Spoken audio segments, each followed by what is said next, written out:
Transforming functions, stretches. So let us talk about two different kinds of stretches that can be applied to a graph of any function. So the first kind is the kind that when the stretches have the form y equals p times f of x, where p is a positive constant. So let us start with the function f. In my situation, it's going to be this function, the green function. So function f, what does it do? It takes the value of x and assigns the value of y equals f of x to it.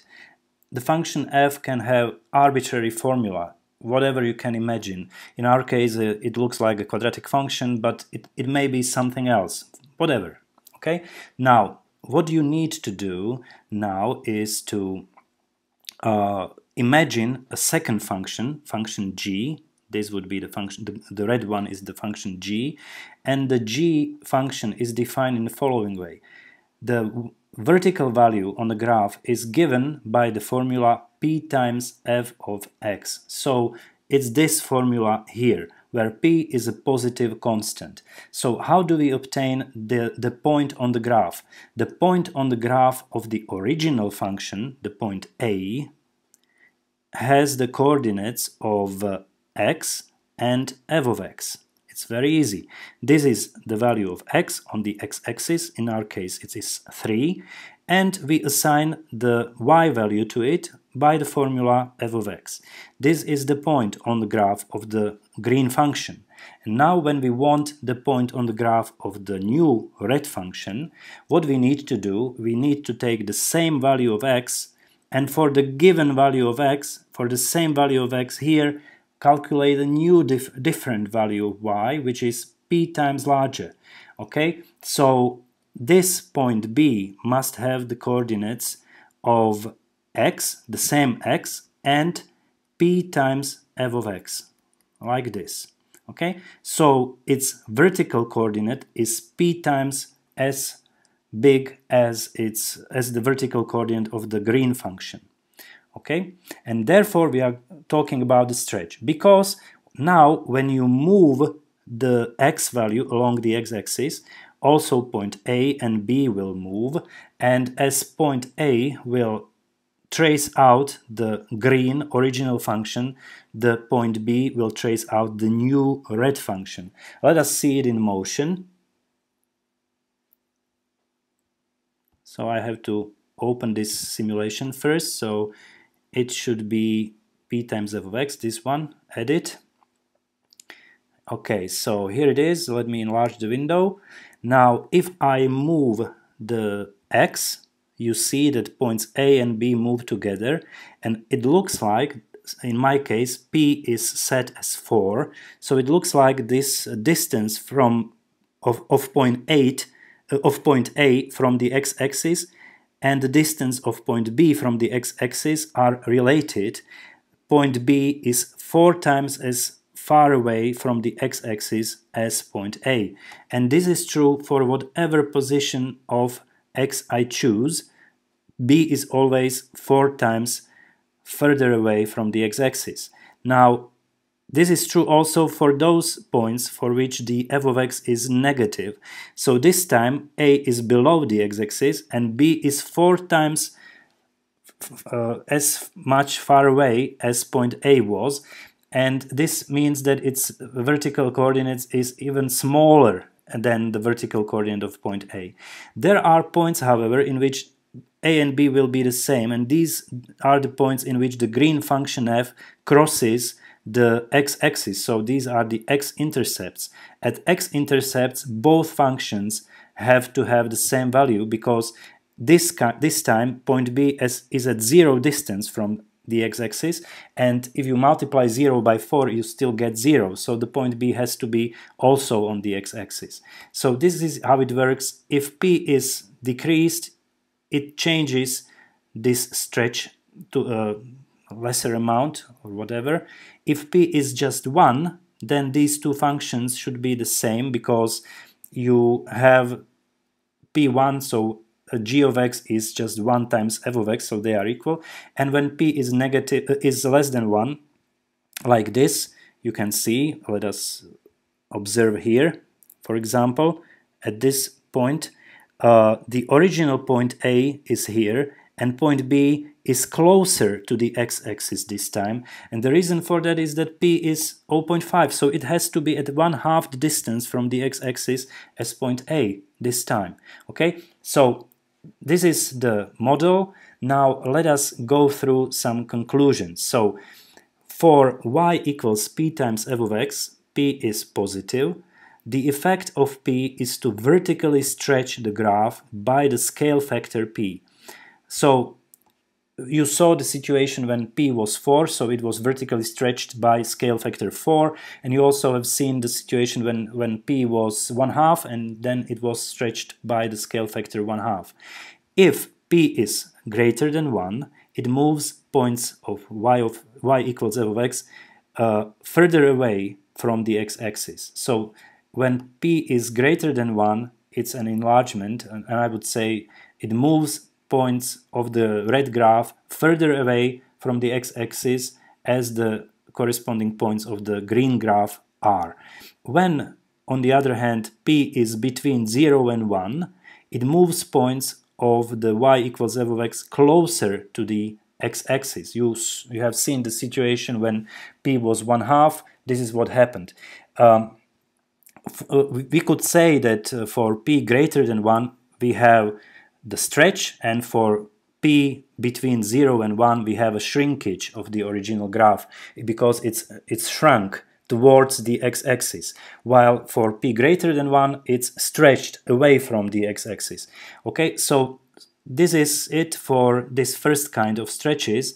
Now let us consider the second kind of stretches, and this is perhaps a little bit more difficult to understand, but not so much. So stretches of the form y equals f of q times x, where q is positive. So let us look at this in more detail.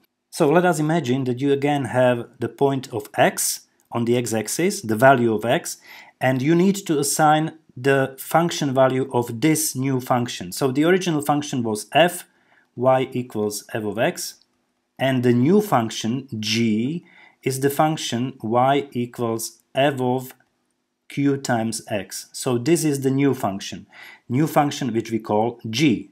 Okay, now the original function is in green, so this is the f function, and this new function is the function g. And there is some relationship between these two graphs, and we have to find it. Now, to obtain the point on the graph of the new function, in our case it's the point b, we need to take some x coordinate and assign a proper value to it. So what value should be assigned to x? So take x. Now if you want to calculate this value of y, first you have to multiply x by q. So you find the point q times x on the x-axis. So here is x, and here I have q times x. Q in my case is 2 on this picture. So this point lies 2 times further away from the vertical axis than this point here. So instead of x, now we have q times x. And what we should do is to take the function value of the green function f for this q times x. So I take the function value of the green function for this qx value and obtain the point a on the function f. So point a has coordinates q times x and f of q times x. So these are the coordinates of point a. And now, okay, so let us write it here. So we need the function value in qx. And now, having this, we have to use this function value and assign it to the original value of x to obtain the point on the red function. So the point b on the red function has coordinates x, and we have to use this f of qx for it to draw it on the graph. So it seems that this point b on the red function is related to this corresponding point on the green function, and it's closer to the x-axis when q is 2.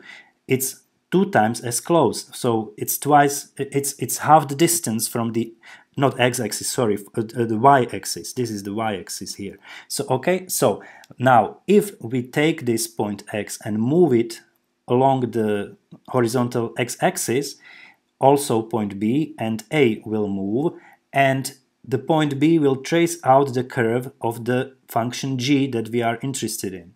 To see it, let us go to GeoGebra, open the model. I'm going to open the model for it, so it should be this one, yeah. I'll edit it and see what happens. So let me enlarge it a bit, and here we are.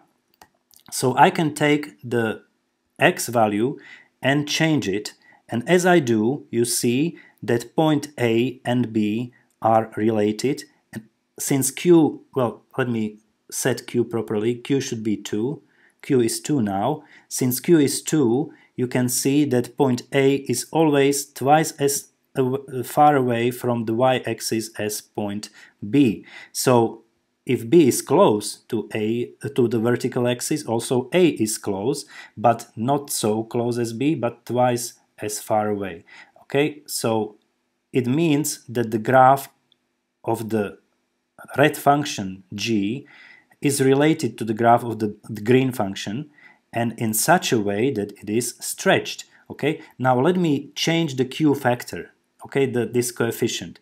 Now q was 2. If I decrease q, it will have no effect on the green curve, because this is given. This is the function f of x, but it will have the effect on the red one, on the red function. So if I decrease q, the red function becomes wider and wider and wider. When q is 1, they coincide together, they are the same, and when q is less than 1, okay, then the red function is stretched. Okay, so we have a stretch of the red of the green function. If we stretch the green function, we get the red one.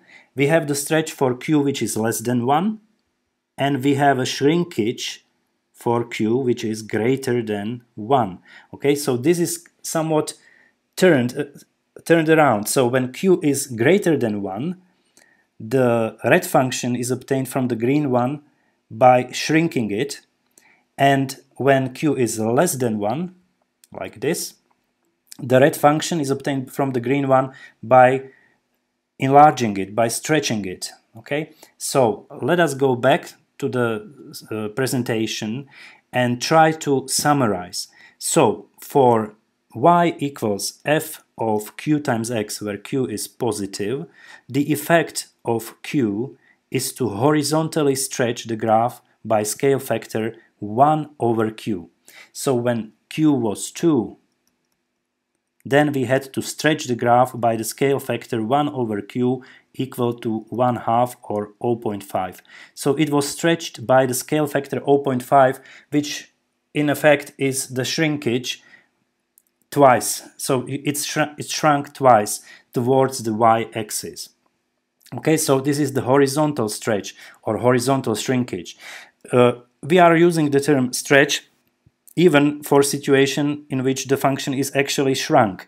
Okay, so this is a simplification. We try to use the same word, stretch, and it represents also the case when it's not stretched, it's shrunk. Okay, we could use a different word. We could say it's scaled. The function is scaled horizontally, and the scale factor is 1 over q. And the word scale represents both situations perhaps better. The word shrinkage is for the situation in which the red curve is not so wide as the green one, and the stretch is used for the situation in which it is wider. Okay, now interesting discussion. If q is greater than 1, it moves points of y equals f of x closer to the y-axis, so it moves them closer to the y-axis, and if q is between 0 and 1, it moves points of f of x further away from the y-axis. So here in this second case we have the actual stretching, and in this first case we have the actually we have the shrinkage of the original function f. Okay, so this is perhaps a little bit confusing, because actually what we do, we multiply x by q, but the graph is scaled by the factor 1 over q, not by the factor of q. Okay, so this is it for today. Let's do the problem set and meet tomorrow for the next video.